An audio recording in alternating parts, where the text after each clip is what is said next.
इसी बीच बड़ी खबर आ रही है ज्ञानवापी पर मोहन भागवत का बड़ा बयान सामने आया है। आरएसएस प्रमुख मोहन भागवत ने ज्ञानवापी विवाद को आपसी सहमति से सुलझाने की सलाह दी।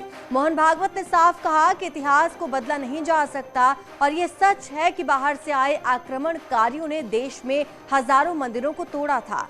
भागवत ने यह भी कहा कि मंदिर के लिए संघ अब कोई आंदोलन नहीं करेगा। इसके साथ ही संघ प्रमुख ने एक बार फिर दोहराया कि मुसलमानों के पूर्वज हिंदू ही थे। बड़ा बयान यहां पर सामने आया है मोहन भागवत का। आरएसएस प्रमुख ने ज्ञानवापी विवाद को लेकर ये बयान दिया है। उन्होंने कहा कि मन में सवाल तो उठते हैं, मुसलमानों के पूर्वज भी हिंदू थे। ज्ञानवापी पर भागवत का ये बड़ा बयान सामने आया है। अभी ये प्रकरण निकल रहे, ज्ञानवापी का मुद्दा चल रहा है। अब ऐसे मुद्दे हैं, एक इतिहास तो है, उसको हम बदल नहीं सकते।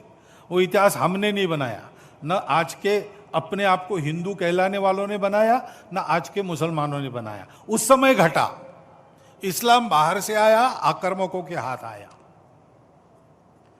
उस आक्रमण में भारत की स्वतंत्रता चाहने वाले व्यक्तियों का मनोधैर्य खच्चे करने के लिए देवस्थान तोड़े गए, हजारों है। हिंदू समाज का विशेष ध्यान जिन पर है, विशेष श्रद्धा जिनके बारे में ऐसे कुछ है, उसके बारे में मामले उठते हैं। अब इसका विचार क्या करना, ये मुसलमानों के विरुद्ध नहीं सोचता है हिंदू। आज के मुसलमानों के उस समय पूर्वज भी हिंदू थे। उन सबको स्वतंत्रता से चिरकाल तक वंचित रखने के लिए उनका मनोधैर्य दबाने के लिए किया गया। इसलिए हिंदू को लगता है कि इसका पुनरुद्धार होना चाहिए। हम तो कुछ नहीं कहते, हमने 9 नवंबर को कह दिया कि एक राम जन्मभूमि का आंदोलन था। इसी मुद्दे पर हमारे साथ समाजवादी पार्टी के प्रवक्ता अजीज खान जुड़ चुके हैं। अजीज जी, आपने मोहन भागवत के इस बयान को सुना होगा। ज्ञानवापी विवाद को लेकर उन्होंने ये बयान दिया और कहा कि ये विवाद आपसी बातचीत के साथ भी सुलझाया जा सकता है। इस पर आप क्या कहेंगे? देखिए आरजू जी, इसमें कोई दो राय नहीं कि जो बयान दिया है बेहतरीन भी बयान है, क्योंकि जिस तरह आज आप देख रही हैं कि नफरत का बाजार गर्म है और भाई को भाई से जुदा करने का प्रयास किया जा रहा है। लेकिन अफसोस इस बात का है कि यही माननीय मोहन भागवत जी हैं, इससे पहले भी इन्होंने कई बार स्टेटमेंट दिए। इन्होंने कुछ दिन पहले कहा था कि हिंदू और मुसलमान दोनों का डीएनए एक है। लेकिन उसके बाद क्या हुआ, कई सारे मुस्लिम कम्युनिटी के ऊपर मॉब लिंचिंग हुआ, मारे गए। आप देखिए किस तरह 40,000 मस्जिदों पे दावे पेश किए जा रहे हैं। कहने का मकसद है ये सब क्यों? आज देखिए पूरे देश में माहौल कैसा पैदा करने का प्रयास किया जा रहा है, नफरत का वातावरण। और मुझे लग रहा है कि अगर ऐसी सोच पैदा हो रही है और पैदा करने की कोशिश की जा रही है मोहन भागवत जी की तरफ से, तो ये बहुत स्वागत योग्य है। का बयान आपने पूरा सुना होगा। उन्होंने ये भी कहा कि मुसलमानों के पूर्वज हिंदू ही थे और इस विवाद में किसी को जीतना नहीं है, आपसी बातचीत से सुलझा लिया जाए।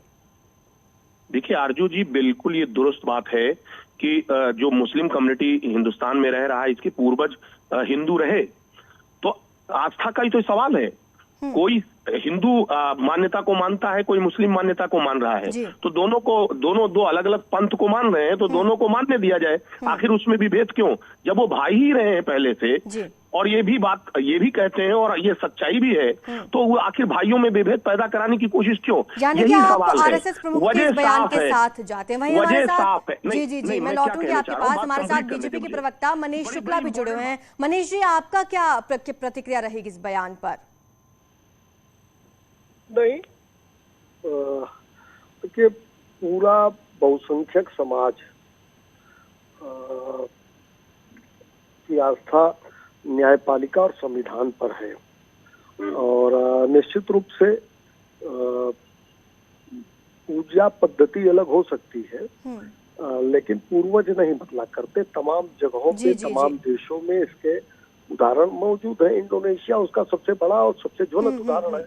लेकिन इस दौरान जो उन्होंने बयान दिया है, उन्होंने साथ ही ये भी साफ कर दिया है कि संघ जिस तरह से पहले मंदिरों को लेकर आंदोलन में सक्रिय रहा, अब संघ इस तरह का कोई आंदोलन नहीं करेगा।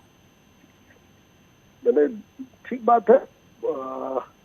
अब उनके बयान के बाद उस पर टिप्पणी करने का कोई स्थान नहीं बचता है, और निश्चित रूप से जो मामले अदालतों में है, कोर्ट में चढ़ाना है, अदालतों में है, कोर्ट में है, उसका फैसला अदालत और कोर्ट करेगा, और जो भी फैसला कोर्ट करेगा उसको सबको मानना चाहिए। देश में संविधान और कानून का राज है। मनीष जी, क्या ये बयान इस तरह से लिया जाए कि दोनों पक्षों के बीच आपसी सौहार्द बना जाए, तो ये बड़ा बयान आप मानते हैं इसे? निश्चित रूप से देश में सौहार्द और सांप्रदायिक सद्भाव बना रहे, इसके लिए संघ सदैव से कार्य करता है, तत्पर रहता है। और हमको लगता है पूरा बहुसंख्यक समाज, देखिए ज्ञानवापी के प्रकरण पर तमाम लिखित साक्ष्य मौजूद होने के बावजूद भी जो लोग कोर्ट गए हैं, उन न्यायपालिका के सहारे ही अपनी धार्मिक आस्था की पूर्ति करना चाहते हैं, यहाँ से यूटर्न जी पूर्ति करना चाहते हैं। तो वेट करना चाहिए, और न्यायपालिका जो भी निर्णय लेगी उसके साथ पूरे देश को खड़ा होना चाहिए। जी, शुक्रिया आप दोनों का ही इस महत्वपूर्ण चर्चा के लिए। तो मोहन भागवत का बयान हमने आपको सुनाया कि उन्होंने बड़ा बयान दिया है ज्ञानवापी पर। उन्होंने कहा है कि दोनों ही पक्षों को आपसी बातचीत के जरिए ये मसला हल करना चाहिए।